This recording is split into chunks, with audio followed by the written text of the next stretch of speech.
Hello dear my friends, स्वागत है हमारे इस यूट्यूब चैनल एक्चुअली लेक्चर करने पर। जैसा कि आप लोगों को पता है, यूपी बोर्ड का एग्जाम बहुत ही नज़दीक आ चुका है और आज हम आपके बीच में लाए हैं अग्र पूजा।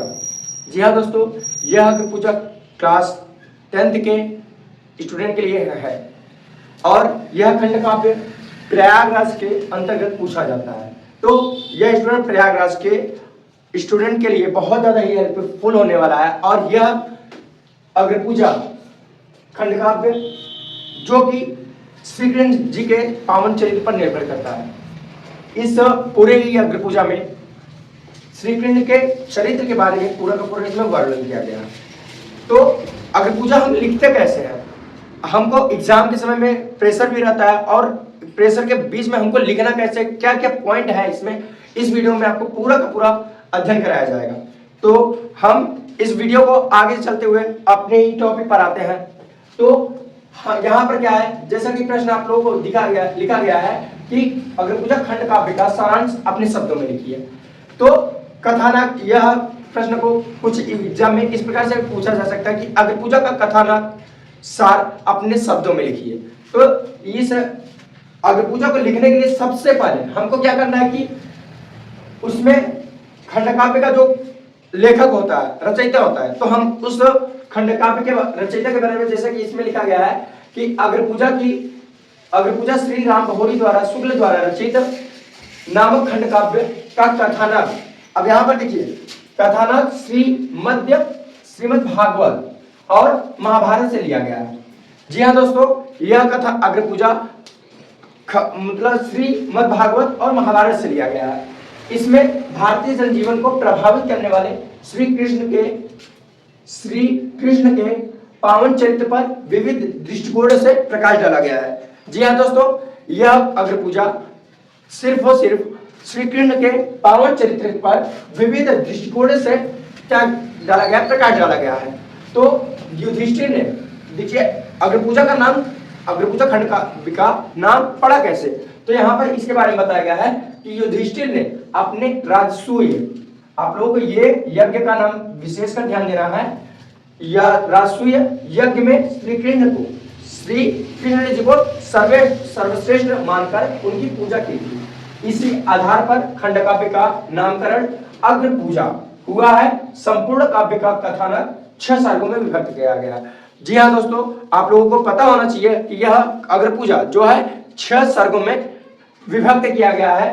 तो हम इसमें इस वीडियो में आपको 6 के 6 सर्ग के बारे में वर्णन करेंगे और हम धीरे धीरे करके सभी सर्गों के बारे में आगे की ओर चलेंगे। तो यहाँ पर हमारा क्या है, प्रथम सर्ग है। प्रथम सर्ग में क्या क्या आ गया है कि अग्र पूजा खंड काव्य का प्रथम सर्ग पूर्वाभास है। जो अग्र पूजा खंड काव्य है उसका जो प्रथम सर्ग है वो क्या है, आपका पूर्वाभास है। तो इस सर्ग की कथा का प्रारंभ दुर्योधन द्वारा समस्त पांडवों का विनाश करने के लिए लक्षागृह में आग लगाने से होता है। तो आप लोगों को जब महाभारत स्टार्ट होने से पहले क्या हुआ था कि मतलब यहाँ पर दुर्योधन जो था एक बहुत ही लालची किस्म का व्यक्ति था। तो वहां पर वो क्या क्या अपने मतलब राजा धृतराष्ट्र के ज्येष्ठ पुत्र होने के कारण वह क्या सोचता था कि मतलब धृतराष्ट्र के 2 मतलब अलग अलग ग्रुप के मतलब थे, एक पांडव पक्ष के थे, एक कौरव पक्ष थे। तो कौरव पक्ष में जो दुर्योधन था वह क्या करता था कि मतलब वह पांडवों को लक्षागृह में क्या किया गया, वह जलाने का प्रयास, मतलब लक्षागृह में आग लगवा दिया गया था और वहां पर उन्हें जलाने का प्रयास किया गया था। तो यहाँ पर दुर्योधन ने समस्त पांडवों का विनाश करने के लिए लक्षागृह में आग लगवाने से होता है। दुर्योधन को पूर्ण विश्वास हो गया कि पांडव जलकर भस्म हो गए। जब उसने आग लगा दी तो उसको पूर्णतः विश्वास हो गया कि वह क्या हुआ कि वहां पर सभी पांडव, 500 पांडव मिलकर क्या हो गए, भस्म हो गए, जलकर मर गए। तो यहाँ पर परंतु वहां पर उसके आगे कहानी क्या बढ़ती है कि परंतु पांडवों ने उस स्थान से जीवित निकलकर दुर्योधन की चाल को विफल कर दिया था। तो वहां पर पांडवों ने, 500 पांडव क्या हुए, वहां से बचकर निकल गए और वो क्या किया कि मतलब उनके दुर्योधन की इस चाल को, जो आग लगवाने की चाल थी उसका, वो क्या कर दिया, विफल कर दिया गया। तो अब यहाँ पर चाल को विफल कर दी। तो यहाँ पर अब इसके बाद यहाँ पर क्या है कि वे वेश वेश बदलकर घूमते हुए द्रौपदी के स्वयंवर में पहुंचे और अर्जुन ने मत्स्य बेचकर शर्त की पूर्ति की। तो वहां पर अब देखिए प्रथम सर्ग में ही यहाँ पर द्रौपदी के स्वयंवर की बात की गई है। भले यहाँ पर पूर्वाभास इस मतलब यहाँ पर है, पूर्वाभास में क्या हुआ कि शुरू में दुर्योधन ने पांडवों का विनाश करने के लिए वह क्या किया, जला मतलब लक्षद्वीप में आग लगा दी। अब इसके बाद वहां से जब पांडव बचकर निकले तो उसके बाद वहां पर क्या हुआ कि सभी पांडव जब बचकर निकल गए तो वो वेश बदलकर घूमते रहे और वह एक दिन द्रौपदी जी का मतलब क्या होता था, स्वयंवर हो रहा था। तो उस स्वयंवर में पहुंचे और वहां पर दुर्योधन के द्वारा दुर्योधन, शकुनी और उसका मित्र दुर्योधन का मित्र जो कर्ण था और शकुनी मामा वहां पर देखकर उन सभी को अचंभित हो गए। और वहां पर प्रथम सर्ग में ही वहां पर बात किया जा रहा है, तो वहां पर उन सभी को देखकर अचंभित हो गए और उन्होंने पूर्णतः मन बना लिया कि हमको अब पांडवों का विनाश किस प्रकार किया जाए, उसके बारे में फिर से वे अपने कार्य को आगे बढ़ाते हुए वो सब क्या करें, प्लान करने लगे। अब हम पांडवों का विनाश कैसे करेंगे। अग्रपूजा खंड काव्य का जो दूसरा सर्ग है समारंभ है। जी हाँ, सर्ग का प्रारंभ श्री कृष्ण को साथ लेकर पांडवों को खांडव वन में पहुंचने से होता है। जी हाँ दोस्तों, जो अग्रपूजा का दूसरा खंड होता है वो समारंभ होता है और वह भगवान श्री कृष्ण को साथ लेकर पांडवों के खांडव वन पहुंचने से होता है। वह विकराल वन था। जो खांडव वन था वह हमारा क्या था, बहुत ज्यादा विकराल था। श्री कृष्ण ने विश्वकर्मा से उस वन प्रदेश में पांडवों के लिए इंद्रपुरी जैसे भवन का निर्माण कराने के लिए निर्माण कराया। विश्वकर्मा जी ने वहां पर क्या किया, उस खांडव वन में इंद्रपुरी जैसा भव्य नगर का निर्माण कराया, भवन का निर्माण कराया। इस क्षेत्र का नाम क्या रखा गया, इंद्रप्रस्थ रखा गया। जी हाँ दोस्तों, जो उस वहां पर मतलब खांडव वन में जो प्रदेश बनाया गया, वह जो वन था उस वन का नाम क्या रखा गया, इंद्रप्रस्थ रखा गया। हस्तिनापुर से आए हुए अपने नागरिक और व्यापारी, वहां पर जो हस्तिनापुर से जितने भी नागरिक और व्यापारी आए थे वह उस प्रदेश में जाकर वहां पर क्या हुए, बस गए। व्यास भी वहां आए, जो व्यास ऋषि थे उनके साथ अर्जुन और सभी पांडवों के साथ मिलकर के वहां पर आए और युधिष्ठिर को भली बात प्रतिष्ठित करने के बाद व्यास और श्री कृष्ण जी कहां से, वनप्रस्थ से, इंद्रप्रस्थ से चले गए। युधिष्ठिर का राज्य समृद्धि की ओर बढ़ चला।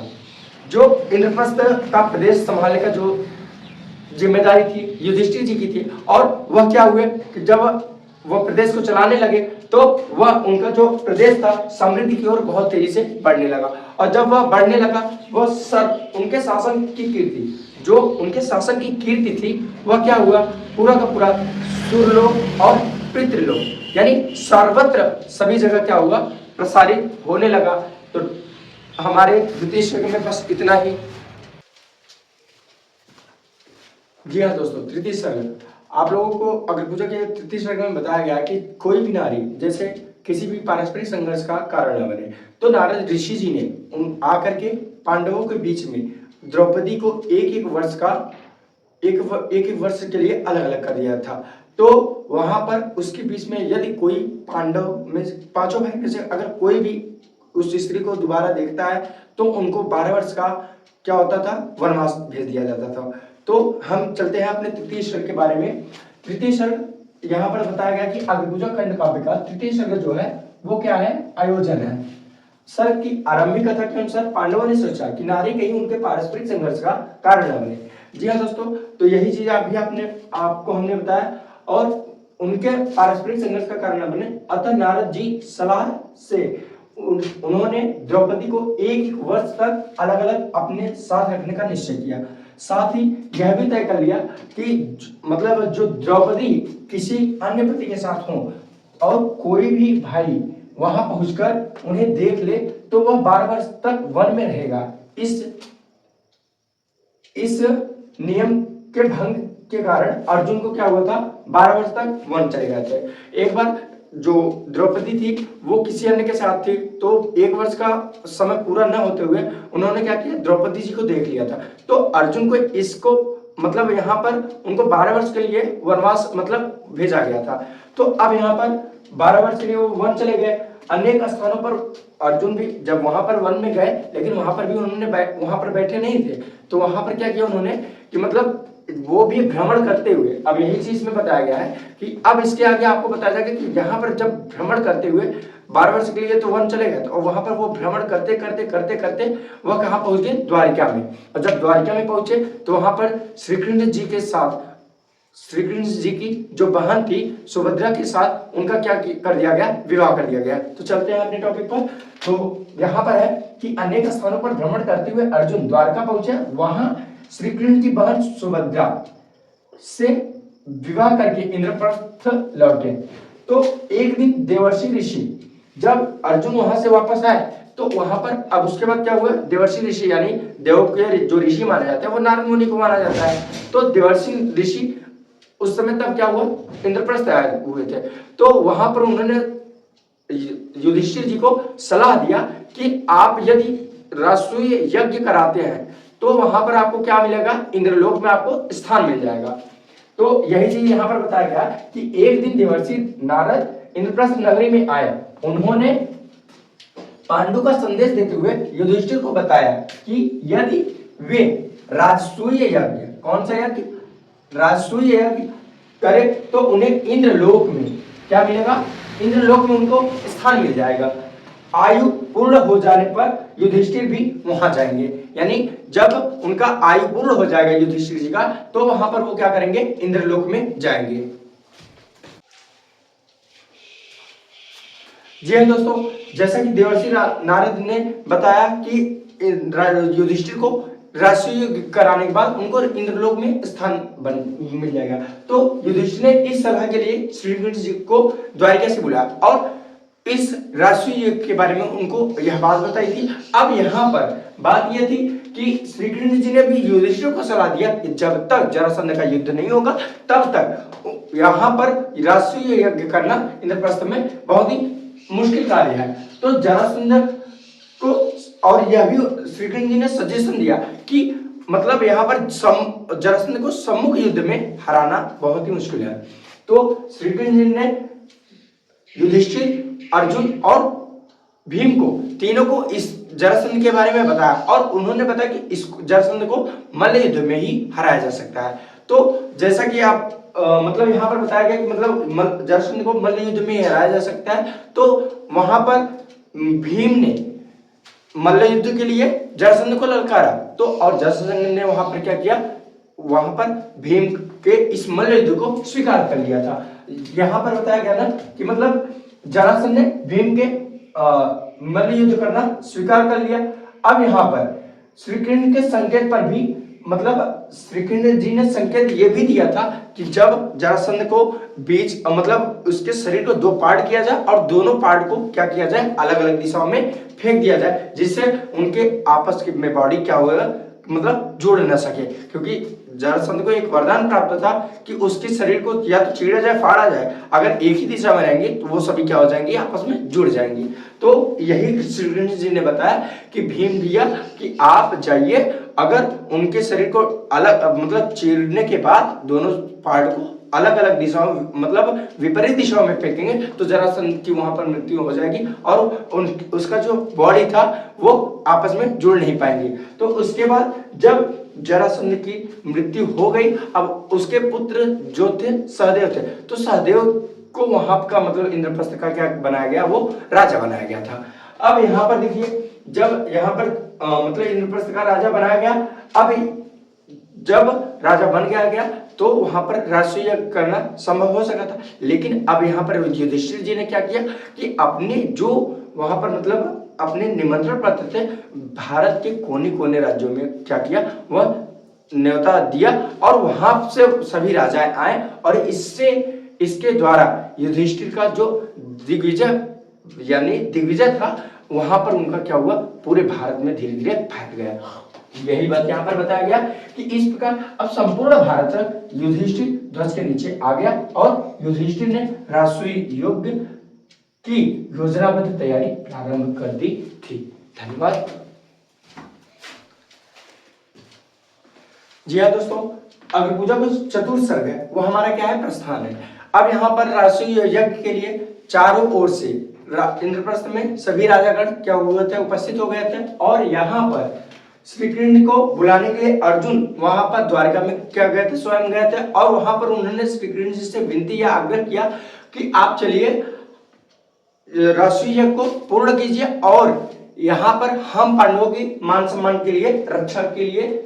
और श्री कृष्ण जी ने सोचा कि इंद्रप्रस्थ में यहाँ पर भारत के अनेक राजा आए हुए हैं और वो कुछ न कुछ इस राष्ट्रीय यज्ञ को भंग करने के लिए कुछ गड़बड़ी कर सकते हैं। तो श्री कृष्ण जी ने स्वयं अपनी विशाल सेना के साथ में वहां पर क्या किया, वहां पर प्रस्थान अपने यहाँ पर द्वारका से क्या किया, प्रस्थान किया और इंद्रप्रस्थ में जाकर के वहां पर पहुंचे। और श्री युधिष्ठिर ने नगर के बाहर ही बड़े सम्मान के साथ श्री कृष्ण जी का सम्मानित करते हुए और वहां पर उन्होंने क्या किया, उनका बहुत भव्य स्वागत किया।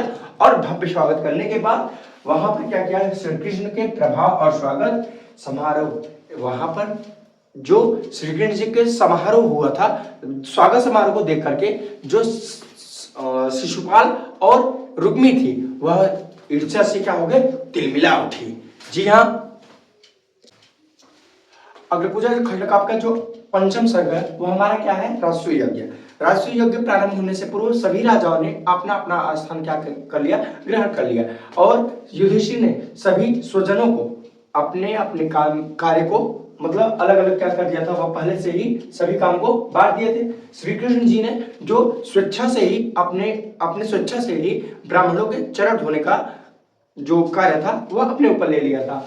तो अब यहाँ पर जब यह इतना सब कुछ हो जाने के बाद तब भीष्म जी ने, पितामह भीष्म जी ने पूछा कि इस अग्रपूजा यानी राष्ट्रीय यज्ञ का जो सबसे कर्ता धर्ता यानी सबसे प्रमुख अतिथि यहाँ पर कौन है। तो यहाँ पर जैसा कि बताया गया कि जब भीष्म जी ने गंभीर वाणी से सभी सभासदों से पूछा, कृपया बता कि अग्रपूजा यानी राष्ट्रीय यज्ञ का अधिकारी कौन है, तो तुरंत ही सहदेव ने बताया कि यह यहाँ पर जो मतलब सबसे परम पूज्य और प्रथम पूज्य लोग हैं श्री कृष्ण जी, यानी यहाँ के जो मुख्य अतिथि कौन है, यहाँ पर श्री कृष्ण जी है। भीष्म, तो यहाँ पर भीष्म ने क्या किया था, सहदेव का समर्थन किया और सभी सभासदों ने मिलकर के एक साथ एक आवाज में कहा ठीक है ठीक है। यानी यहाँ पर बताया गया कि सभी लोगों ने यहाँ पर क्या किया था, एक साथ क्या किया था, अनुमोदन किया था। लेकिन इस बात से केवल एक लोग को परेशानी थी, वो कौन था, शिशुपाल यहाँ पर क्या करने लगा, श्री कृष्ण जी का विरोध करने लगा और उनको मतलब अपशब्द बोलने लगा। यहाँ पर बताया नाना प्रकार के अपशब्द करने लगा। तो श्री कृष्ण जी ने सावधान किया कि शिशुपाल सावधान हो जाओ वरना आपका खैर नहीं। हमने तो केवल फूफी को दिए गए वचन के कारण मैं तुमको माफ कर रहा हूं, वरना मैं तुमको कब का मार दिया होता। जी हाँ, वहां पर उन्होंने बताया था कि मतलब जो वहां पर जो शिशुपाल था, शिशुपाल की माता जी को यानी श्री कृष्ण जी उनको फूफी बोलते थे। तो फूफी को उन्होंने क्या किया था, वचन दिया था कि मैं शिशुपाल के 100 गलतियों को माफ करूंगा। तो वहां पर वो उन्होंने पहले ही उनको सावधान कर दिया था कि आप हमको अपशब्द ना कहिए, क्योंकि मैं अपने फूफी को वचन दिए गए वचन के कारण हम क्या कर रहे हैं, आपका हम सम्मान कर रहे हैं, नहीं तो मैं आपको अब तक कब का मार दिया होता। जब उनके 100 गलतियां पूरे हो गए तो श्री कृष्ण जी ने इसी सर्ग में बताया गया कि श्री कृष्ण जी ने उसी सुदर्शन चक्र से उसका क्या किया था, उस भरे सभा में उसका सिर काट दिया था। तो यहाँ पर यही बात, यहाँ पर अंतर लास्ट में यही, जब शिशुपाल न माना और उनका कटु आलोचना करता रहा, तो यानी वह उनका क्या करता रहा, कटु आलोचना करता रहा, तो श्री कृष्ण जी ने सुदर्शन से उसका क्या किया था, सिर को धड़ से अलग कर दिया था। और कब, वह सभा के दौरान ही वहां पर उन्होंने क्या किया था, शिशुपाल के सर को धड़ से अलग कर दिया था।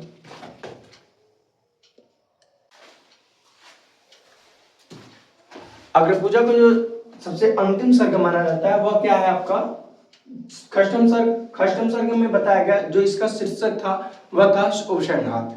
जी हाँ दोस्तों, तो यहाँ पर आप देखेंगे मतलब जब राष्ट्रीय यज्ञ में शिशुपाल ने श्री कृष्ण जी का क्या किया था, मतलब धीरे धीरे उनकी मतलब अब शब्द बोलना स्टार्ट कर दिया था, तो श्री कृष्ण जी ने उनके 100 गलतियों के बावजूद भी तो वहां पर उन्होंने क्या किया था, शिशुपाल का सर धड़ से अलग कर दिया था। तो यहाँ पर आपको बताया जा रहा है कि मतलब जब राष्ट्रीय यज्ञ के दौरान शिशुपाल का वध हुआ था, तब वहां पर उन्होंने क्या किया, मतलब इसका प्रभाव राष्ट्रीय यज्ञ पर नहीं पड़ा, बल्कि वह यज्ञ निरंतर चलता रहा। और चलने के उपरांत यहाँ पर व्यास और धौम्य जैसे 16 तत्वज्ञानी ऋषि जो थे, इस राष्ट्रीय यज्ञ को बिल्कुल संपन्न कराए।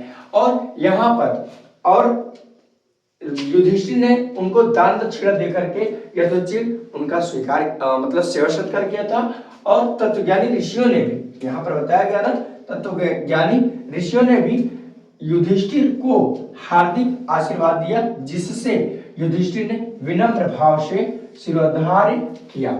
जी हाँ दोस्तों, तो आप लोगों को अगर अग्रपूजा का यह वीडियो बहुत ज्यादा पसंद आया हो, तो आप सभी लोग क्या करो, इस चैनल को मतलब क्या करो, सब्सक्राइब करो। और यहाँ पर चैनल को जितना हो सके इस वीडियो को अपने मित्रों तक पहुंचाएं, जिससे वह प्रयागराज वाले मतलब सभी स्टूडेंट के पास पहुंचाइए, जिससे उनके इस 5 नंबर का जो अग्रपूजा का खंड काव्य होता है वह बिल्कुल 5 नंबर इसमें प्राप्त कर सके। और यहाँ से आपको अगर अलग अलग सर को भी अगर अच्छे से तैयार करते हैं आप, तो ये समझिए यहाँ पर आपको अलग अलग सर भी तैयार करोगे तो आपको यहाँ पर पूरे के पूरे 5 नंबर दिए जाएंगे। अगर एग्जाम में जैसे कभी कभी ये होता है कि आप अग्रपूजा खंड काव्य का पूरा कथानक भी दे देता है, और कभी कभी ये देता है कि मतलब किसी सर में मतलब श्री कृष्ण जी का चरित्र चित्रण करिए, या तो अगर आपको द्वितीय सर्ग दे दिया या तृतीय सर्ग जो भी, और पंचम सर्ग। इसमें सबसे ज्यादा जो इंपॉर्टेंट माना जाता है द्वितीय सर्ग और पंचम सर्ग। और आपका ये जो सॉरी यहाँ पर एक और छूट रहा है, हमारा तृतीय सर्ग जो है, ये तीनों बहुत ज्यादा क्या माने जाते हैं, इंपॉर्टेंट माने जाते हैं। तो दोस्तों आप सभी लोग अगर कथानक, अगर आपको पूरा का पूरा ये कथानक पूछे तो आपको ये छठों सर्ग के बारे में वर्णन करना पड़ेगा। अगर आपको कोई द्वितीय या तृतीय पंचम इन तीनों में से अगर कोई भी एक पूछ रहा है, तो आप सभी लोग यहाँ पर इस वीडियो के माध्यम से अगर जैसा भी आपको लिखाया गया, अगर आप सेम एज वैसा ही लिखते हो, तो आपको यहाँ पर 5 नंबर पूरे के पूरे दिए जाएंगे। धन्यवाद दोस्तों, ऑल द बेस्ट। और आप सभी लोग इतना मेहनत करिए कि आप लोगों का जो मेहनत होना चाहिए वो हिंदी में कम से कम 98% तो रहना ही चाहिए केवल हिंदी में। धन्यवाद साथियों, ऑल द बेस्ट।